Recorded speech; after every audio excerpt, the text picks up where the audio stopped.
Hello and welcome back to my channel. Today we're going to look at how to do the center double decrease. This is a decrease stitch that will decrease 2 stitches at the same time.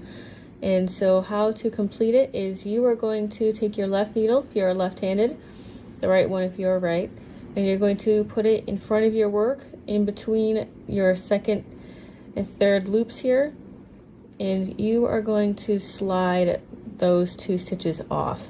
It should flip them around so that that second loop is in front of the first. You are then going to knit the next stitch.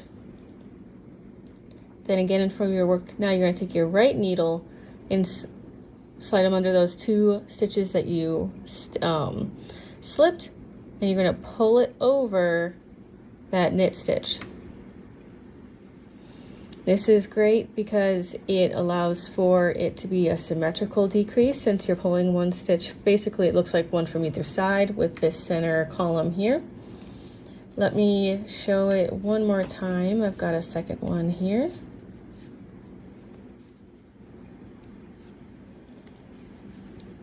If you are wanting all these just to line up in one column, you are going to want that second stitch that you slip be that column stitch here.